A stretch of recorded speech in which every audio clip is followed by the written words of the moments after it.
نبينا وحبيبنا محمد صلى الله عليه وعلى اله واصحابه ومن تبعهم باحسان الى يوم الدين. اما بعد فيا ايها الاحبه نلتقي واياكم في مجلس من مجالس الذكر تنزل علينا السكينه وتغشانا الرحمه وتعرفنا الملائكه يذكر الله في من عنده. باسمكم ايها الاخوه، باسم اهالي الفرش عامه، وباسم اعضاء فريق التعاون في الدعوه والارشاد في ايران، وباسم محافظه خلاص عامه نرحب بكم أيها الإخوة هذه الليلة بضيفنا الشيخ محمد بن عطية الجامعي في لقاء مجلس من مجالس الذكر بعنوان ثمرات إصلاح ذات البين. أسأل الله عز وجل أن يجعلني وإياكم ممن غفر ذنبه وممن قبلت حسناته ومحيت سيئاته. ولقاء مباشر الآن إن شاء الله. الحمد لله رب العالمين والصلاة والسلام على من بعثه الله رحمة للعالمين نبينا محمد وعلى آله وأصحابه أجمعين. نسأل الله سبحانه وتعالى أن يغفر لنا ذنوبنا ويشرح صدورنا وييسر أمورنا ويعافينا ويستر عوراتنا. أيها الإخوة الأحبة، الله سبحانه وتعالى يريد القلوب والتزاور في الله والتعاون على الخير وتحقيق العبادات العظيمة التي لا يمكن تحقيقها إلا إذا كانت القلوب متحابة. والشيطان حريص كل الحرص على أن يفسد المودة، وعلى أن يفسد المحبة، وعلى أن يفرق الأحبة، وعلى أن يقطع أواصر الأخوة، لأن الشيطان يعلم أن هذا من أعظم الكبائر التي توقع الإنسان في الإثم والعياذ بالله. لهذا أيها الإخوة والأحبة، الله سبحانه وتعالى أمر بالإصلاح بين الناس، فقال سبحانه وتعالى: فاتقوا الله وأصلحوا ذات بينكم. وهذا أمر من الله، لأن إصلاح ذات البين هي من أعظم العبادات وأجل القربات. ولهذا أيها الإخوة الأحبة، ثمرات الإصلاح بين الناس كثيرة جدا، لعلنا نذكر بعضا منها. فأول هذه الثمرات تحقيق الاستجابة لأمر الله، فإن الله أمرنا، وإذا أمرنا الله بأمر لا بد أن نطيع الله سبحانه وتعالى. إنما المؤمنون إخوة فأصلحوا، فعل أمر، فأصلحوا بين أخويكم. فالله سبحانه وتعالى يأمرنا، فإذا استجبنا له سبحانه وتعالى، جزاك الله خير، فإننا نكون قد استجبنا لأمر الله سبحانه وتعالى. وإذا استجاب الإنسان لأمر الله فإنه يعيش حياة طيبة هنية. وأيضا استجاب لأمر النبي صلى الله عليه وسلم، فإنه أمرنا بالإصلاح بين الناس. وأيضا لأن عبادة الإصلاح فيها ثواب عظيم جليل كبير. يقول صلى الله عليه وسلم: ألا أنبئكم بأفضل من درجة الصيام والصلاة والصدقة. شوف درجة، الصيام عظيمة درجته، والصلاة درجتها عظيمة، والصدقة درجتها عظيمة، لكن أفضل منها إصلاح ذات البين. يقول صلى الله عليه وسلم: ألا أخبركم بأفضل من درجة الصيام والصدقة والصلاة؟ قالوا: بلى يا رسول الله. قال: إصلاح ذات البين. فالمؤمن أيها الإخوة ينال ثمرة عظيمة من إصلاح ذات البين، أنه يكسب أجر عظيم جدا عند الله سبحانه وتعالى، أفضل من الصيام.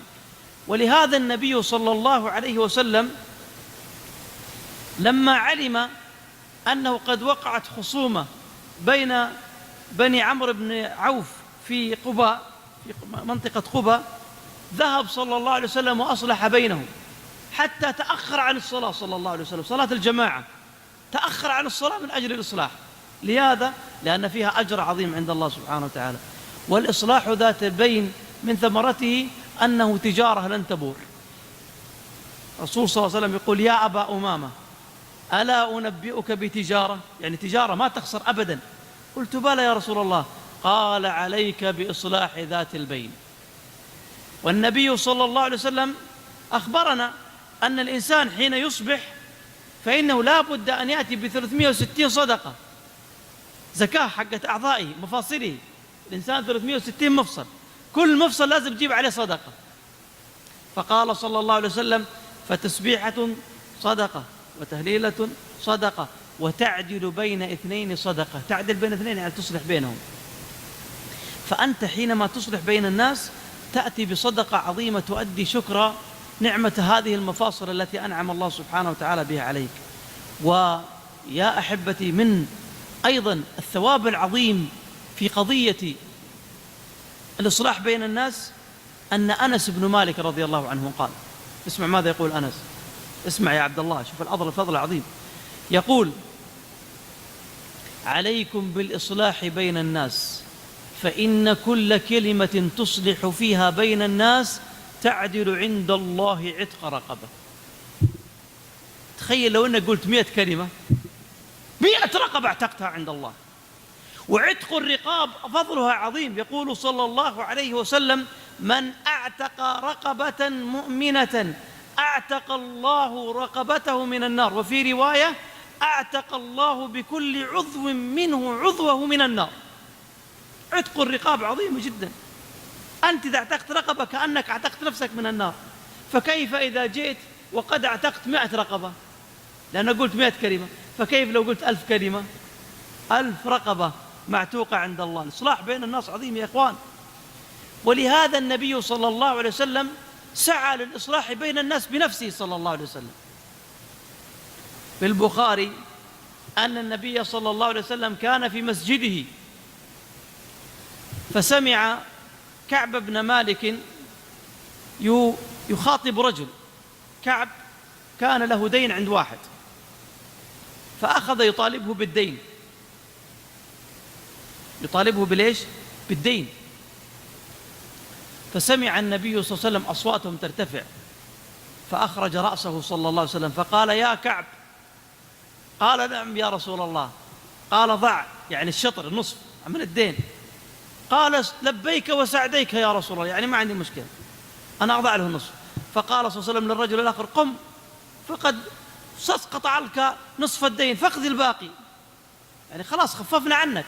فأصلح بينهم صلى الله عليه وسلم، رغم أنه كان في بيته في وقت راحته صلى الله عليه وسلم.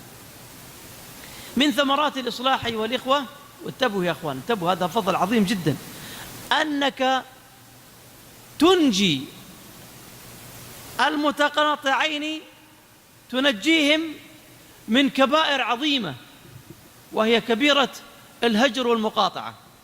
بعض الناس الآن للأسف الشديد يحسب القطيعة أمرها سهل، يحسب القطيعة أمرها هين. اسمع يا عبد الله، ماذا في القطيعة من الإثم؟ يقول صلى الله عليه وسلم: لا يحل لمسلم أن يهجر أخاه المسلم، يلتقيان فيعرض هذا ويعرض هذا. يعني أولا يكتب عليك إثم. طيب، إذا استمرت القطيعة لمدة سنة كاملة، هل تعرف ماذا يكتب عليك من الإثم؟ قال صلى الله عليه وسلم: هجر المسلم عاما كسفك دمه، يعني كأنك قتلته. بعض الناس الآن يهجر 5 و6، يعني كم؟ كأنه قتل 5 نفوس. وبعضهم يهجر لمدة 10 سنين، 5 في 10 ب50 رقبة، يلقى الله بإثم 50 رقبة قتلها والعياذ بالله.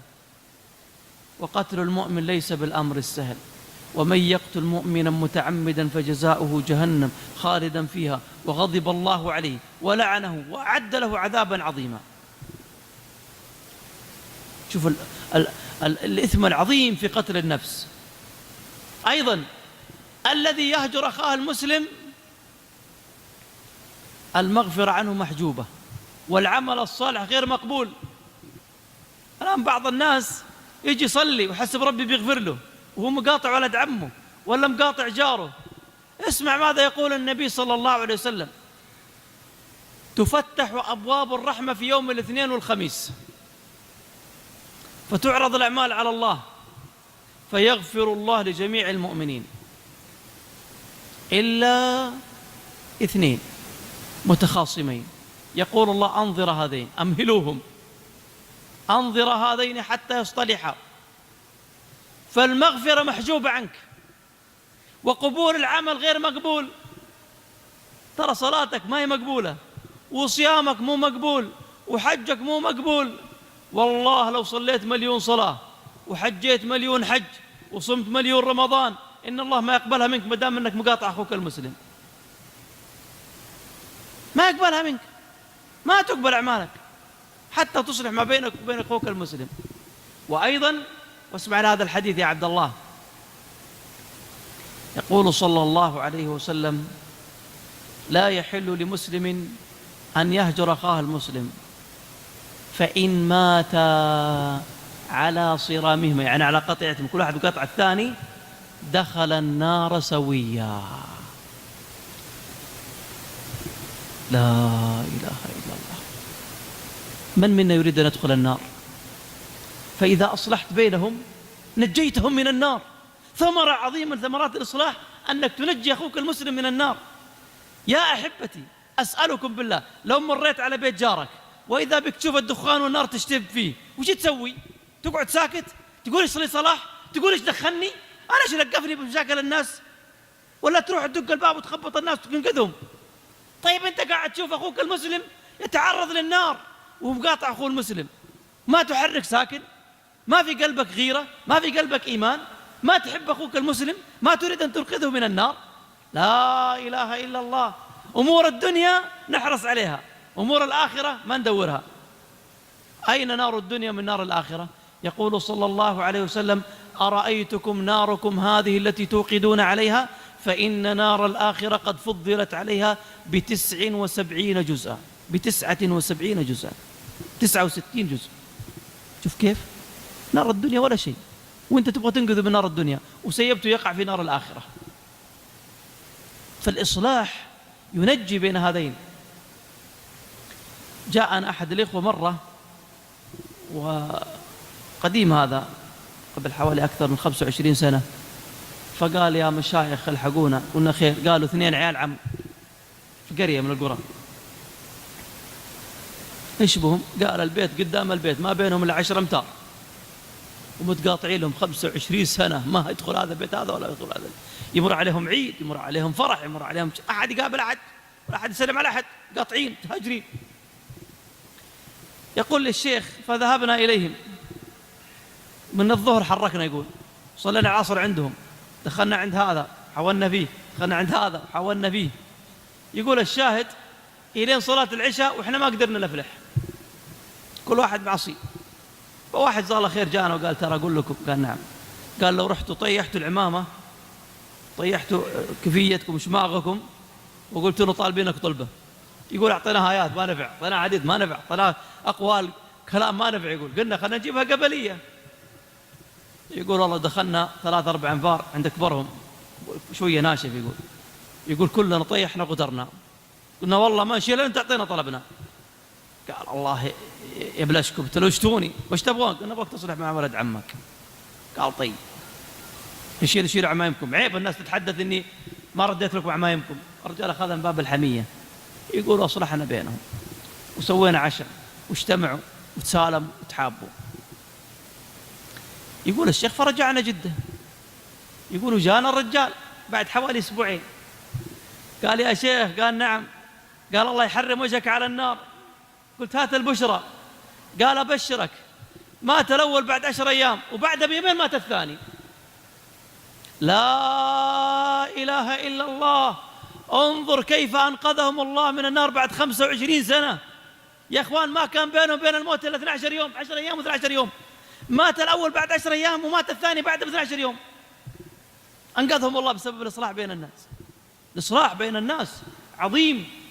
الإصلاح بين الناس يا الإخوة سبب لحفظ الأسرة، فإن الزوج والزوج يختلفان ويحصل بينهم شقاق ويحصل بينهم نزاع. الله سبحانه وتعالى أمرنا في القرآن في آيات عظيمة تتلى إلى يوم القيامة: فإن خفتم شقاق بينهما فابعثوا حكما من أهله وحكما من أهلها إن يريد إصلاحا يوفق الله بينهما. والأسرة يا إخواني هي لبنة المجتمع، والأسرة يا إخواني هي لبنة الأمة. الأسرة إذا تفككت تفكك المجتمع كله، لأنه إذا الزوج طلق الزوجة، هذا بيدور له زوجة وهذا بيدور له زوج، صح ولا لا؟ والأولاد بيضيعون، يتخرجوا المجرمين وقتالين قتلة وقطاع طريق، صح ولا لا؟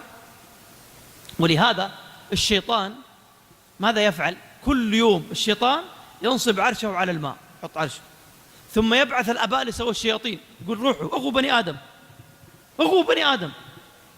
فيأتيه الرجل، فيأتي الشيطان ويقول أنا ما زلت بفلان حتى قتل، قال ما سويت شيء. يأتيه الرجل يقول أنا ما زلت بفلان حتى شرب الخمر، ما سويت شيء. فيأتيه الشيطان فيقول أنا ما زلت بفلان وفلانة، زوج وزوجة، حتى فرقت بينهما، فيحتضنه، يحطه في حضنه، ثم يخلع التاج ويحطه فوق راسه، يقول له أنت. فالشيطان حريص كل الحرص على أن يفرق بين الزوجين، فإذا أصلحنا بين الزوجين حفظنا هذه اللبنة. يا إخوان المجتمع من إيش يتكون؟ زي الجدار من إيش يتكون؟ طوبة، صح ولا لا؟ إذا كسرت الطوبة هذه الجدار يكون قوي ولا يكون ضعيف؟ يكون ضعيف، ينهد بسرعة.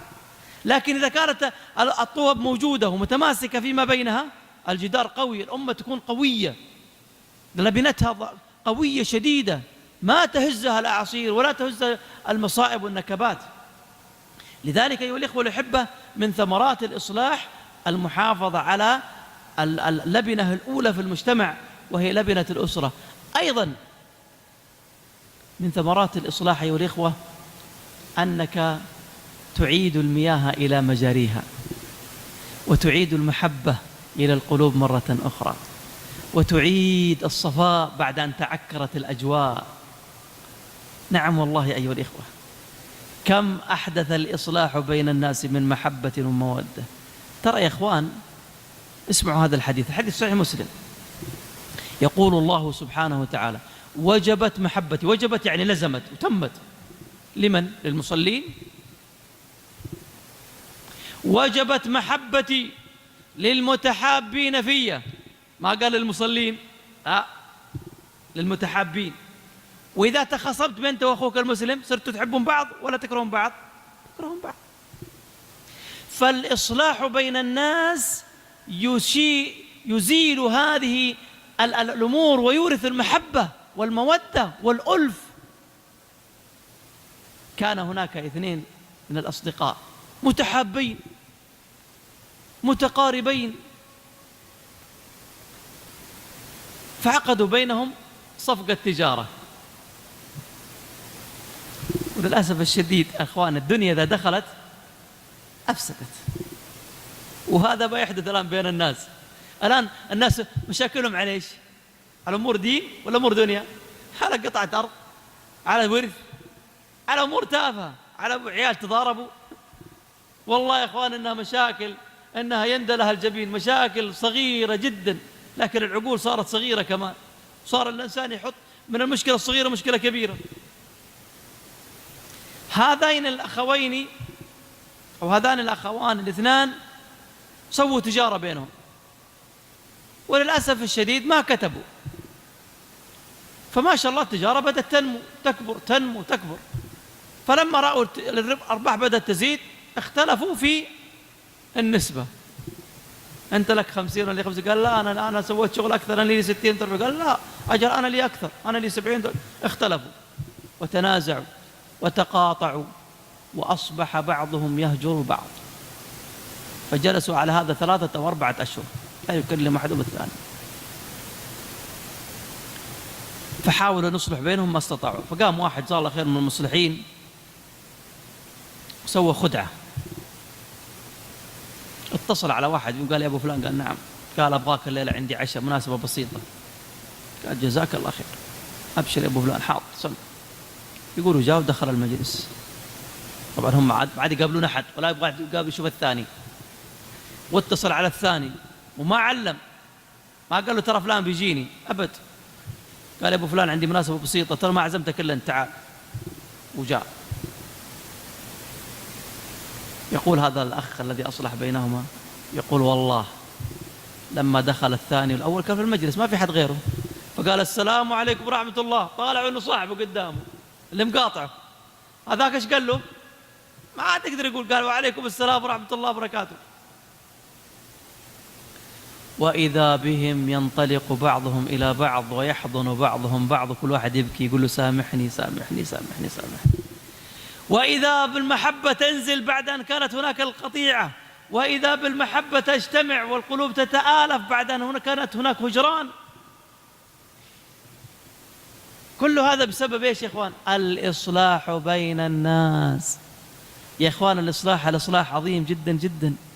الإصلاح أيها الإخوة والأحبة بإذن الله سبحانه وتعالى من ثمرته أيضا، من ثمره العظيم جدا، أنك يا عبد الله بإذن الواحد الأحد تزيل ما في القلوب من الوسخ والحقد والغل والبغضاء. كم أيها الإخوة إذا تقاطع الاثنان كل واحد يحمل على الثاني، فإذا أصلحت بينهم ماذا يحدث؟ تزيل هذه الأوساخ، تزيل هذه الضغائن والحقد والغل. يقول أحد الإخوة: دخلت على ناس من قرابتي اثنين في يوم عيد، يقول وأنا أعلم أن هذول الاثنين متقاطعين من عيال عمهم وأصلحوا بينهم صلح هش، ما هو صلح يعني قوي، يعني بس فقط أي كلام. يقول فدخلت عليهم في يوم العيد وأنا مضمرت أنني لابد أن أصلح صلح حقيقي، فقلت يا أبو فلان، قال نعم. قلت اليوم عيد، قال نعم، والله يعودوا علينا وعليك بالأمن والأمان. قلت عسى عيدت على ولد عمك فلان، قال ما يحتاج. قلت ليش؟ قال خلاص تصالحنا، احنا تصالحنا. قلت إن كانكم تصالحتوا كان مديك عيدت عليه وسلمت عليه يوم العيد. قال يا ابن الحلال خلاص تصالحنا وكل واحد راح في حال سبيله. قلت والله في قلبك شيء. يقول أنا صريح. قال ما في قلبي شيء. قلت خذ الجوال دق على ولد عمك إن كانك صادق. قال تتحداني؟ قلت أتحداك، إن كان قلبك ما في شيء دق على ولد عمك دحين وسلم عليه وبارك له بالعيد. قال هات الجوال.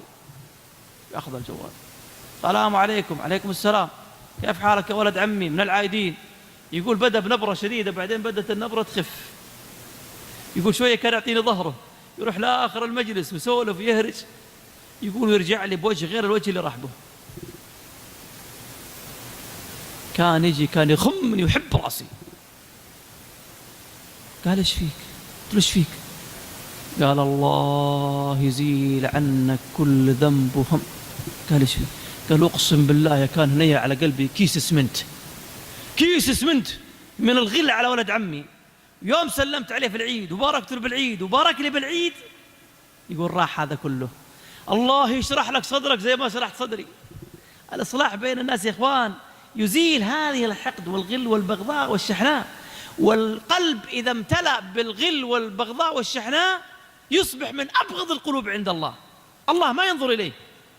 إن الله لا ينظر إلى أعمالكم، إن الله لا ينظر إلى صوركم ولا إلى أشكالكم ولا إلى أموالكم، ولكن ينظر إلى إيش؟ قلوبكم وأعمالكم. الله سبحانه وتعالى ما يطالع في القبيلة الفلانية ولا الرئيس ولا الملك، ولا يطالع قلبك. وش هو قلبك؟ إن كان قلب صافي ونقي وسليم هذا قلب يحبه الله. إذا كان قلب حقود غل بغضاء شحناء هذا من أبغض القلوب عند الله، ولو كان يصلي في الصف الأول ما يحبه الله سبحانه وتعالى، ما يحبه الله سبحانه وتعالى.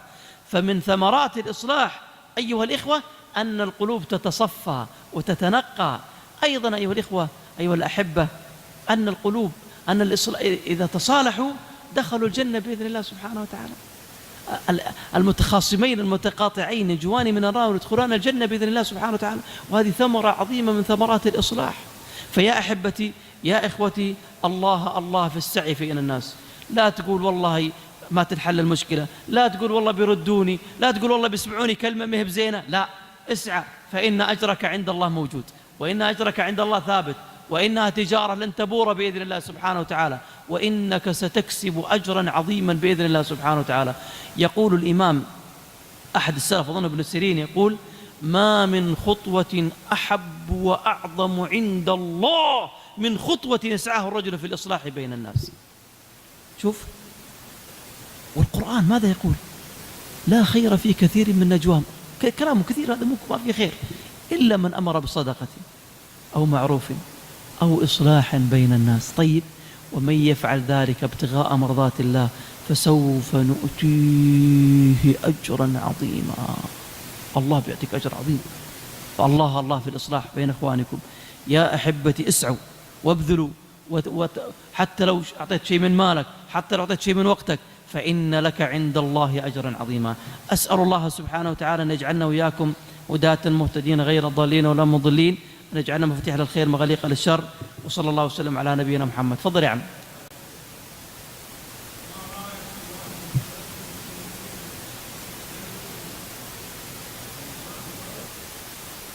تشوف أنت الشيء اللي يحبه وتحاول تدخل بمنه. ترى القلوب مفاتيح. ها؟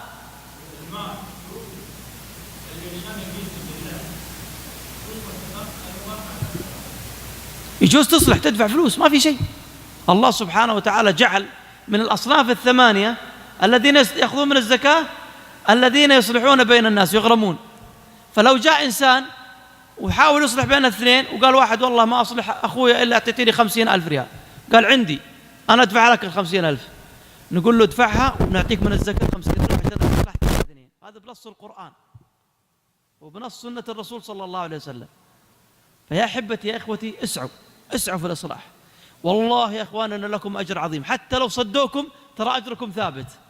لو مثلا الحين لو هذا الأخوان اثنين سعيت أنت ورحت وسمعت وحاولت وما نفع، ترى أجرك ثابت عند الله. أجرك ثابت عند الله. لا تقول ما نفع، لا تقول ما صار إصلاح، أنت عليك كتب أجرك عند الله. ولكن اسعى. ويا إخوان التوفيق من الله. واستعين بالله، استعين بالله. أنا حدثت الإخوان الآن في غران عن قصة حدثني واحد فيها ولعلي أختبها الحديث هذا. اثنين من الإخوان، واحد كبير واحد صغير، البيت قدام البيت بينهم 20 متر، بس 20 متر، ما يشوفون بعض يمكن 4 سنوات، لا يحضرون فرح ولا يحضرون عزاء ولا يحضرون عزومة ولا يكلمون بعض، والعيال متقاطعين متدابرين، ما حد يكلم ما حد أبد. كل واحد يقول للعيال والله لو اشوفك شبر إن لك كسر رجولك. يقول لي أحد الإخوة كان واحد رجل عندنا مشهور بالإصلاح، يقول فقلنا له، قال قوم نروح نصلح بينهم. قال أنت مجنون؟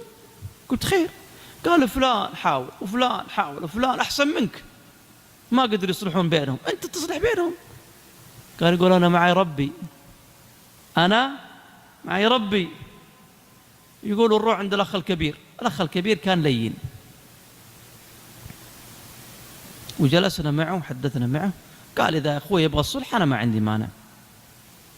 يقول رحنا عند الصغير، خرجنا من عند هذا قدام بيته. يقول رحنا له قلنا له يا أبو فلان كذا وكذا وكذا وكذا، وأن الرجال متعنت ومتشدد وما يبغى يسمع كلمة واحدة. يقول حاولنا فيه بالآيات وبالأحاديث وبالكلام الطيب لين الرجال وافق، لكن وافق. قال شوفوا عندي شرط. قلنا وش شرطك؟ قال أخوي الكبير يجي يعتذر لي هنا ببيتي. هذه عيب ولا ما عيبه؟ كبير وهو أخوه الكبير بيجي ما يرضى، صح ولا لا؟ يقول والله حاولنا فيه يا ابن الحلال، كيف الرسول صلى الله عليه وسلم يقول كذا، ليس منا من لم يحترم كبيرنا، ما يصير. قال ما عندي كلام ثاني ولا أطلع مرة، يا يجيني يعتذر لي ولا والله ما أقبل. يقول شفنا الرجال متشدد جينا خارجين. يقول أصحابي الاثنين اللي معايا راحوا للسيارة، قلت وراكم وين رايحين؟ قالوا ما سمعت الرجال يقول أبغى أخوي الكبير يجي عندي، والله ما يجي له. قلت أنتوا والله إنه معانا ربي ما يتركنا، من استعان بالله أعانه الله. يقولوا نروح للأخ الكبير. يقولوا حاولنا معه إلى ربي لينه. قال طيب أبشروا، أنا عشان أبغى الإصلاح ما أبغى القطيعة أبغى أروح معكم. يقولوا نأخذ بيد الأخ الكبير. يقولوا إحنا والله شاكين، يمكن الرجال يرجع يمكن يروح يمكن يرجع. يقول لين وصلنا عند باب الصغير ودقينا الباب. يوم دقينا الباب وشاف أخوه كان يرتمي في حضنه وإنهم يتصالحون وأنهم يعودون مرة ثانية إخوان أحباب مرة ثانية. فالإنسان إذا استعان بالله أعانه الله يعلم. استعين بالله، فإن قلوب العباد بيد الله سبحانه وتعالى. أسأل الله سبحانه وتعالى بمنه وجوده وكرم نجعلنا وإياكم مفاتيح للخير مغاليق للشر، ونجعلنا صالحين مصلحين. وصلى الله وسلم على نبينا محمد، وجزاكم الله خير على استماعكم وصلاتكم. بارك الله فيكم.